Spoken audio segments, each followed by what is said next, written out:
Hi, I'm Suzana Ulian Benitez. I'm originally from Brazil, where I got my bachelor and my master's degree. I then went to United Kingdom to do a PhD, and there I was exposed to the beauty of Drosophila melanogaster as a model organism. In 2019, I joined the Hagigi lab here at the Buck Institute, where I could apply all my knowledge in fruit flies to study neurodegenerative diseases. I've been on neuroscience field since 2008. My father was the main drive of my curiosity. He was diagnosed with Parkinson's disease when I was only 15 years old. And after that, I started on a journey to try to understand how the brain works and what is it that it leads to a failure. Diseases of aging, like Parkinson's and Alzheimer's disease, don't have a cure yet. The problem is that we don't understand the basic mechanisms behind neurodegeneration. So how can we tackle this issue? Model organisms like the fruit fly are great in this matter because the basic mechanisms underlying their biology are the same as humans. Like humans, they have a central brain. They have a spinal cord-like structure called the ventral nerve cord, and there's also a lot of nerves that send motor input to the muscles and bring back sensory information from the periphery to the brain, like touch, temperature, and pain. The organization, development, and function of the nervous system is conserved from flies to humans. Also, it's a cheap model organism. It doesn't bump into ethical problems. Their life cycle is short. You can fit millions of flies in a small space, and its genome is fully sequenced. Guess what? Our genome is 60% similar to the fly genome, and 75% of human genes that causes diseases are present in the fly. To top it up, basic research that used in Drosophila already led to 6 Nobel Prizes. Alright, so how do we study diseases in flies? With flies, we can do many genetic manipulations. For example, we can express genes of interest or human genes in specific areas of the body, but also we can knock them down and see what it does to the brain physiology or to their behavior.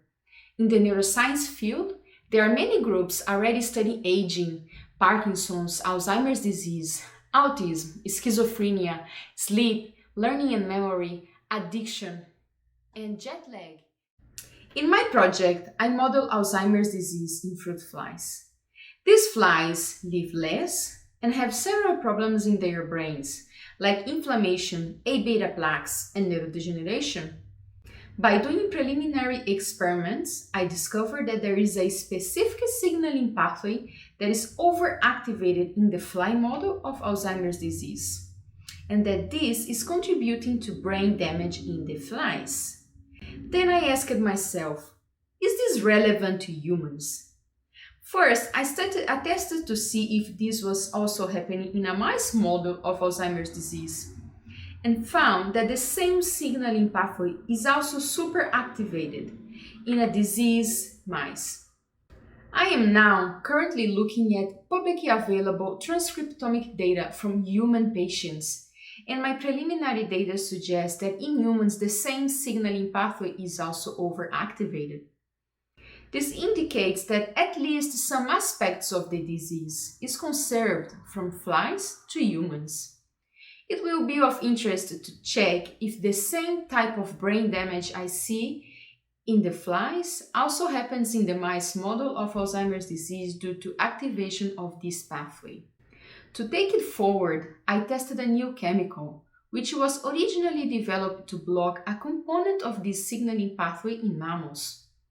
I tested this chemical in fruit flies, and my data shows that because the pathway is conserved from flies to humans, it was able to reduce the activation of this pathway, leading to a better health span. As an example, I show you here a video where you can see the flies with Alzheimer's disease. They have a very poor health span when compared to the controls. They are not able to climb on the walls of the vial.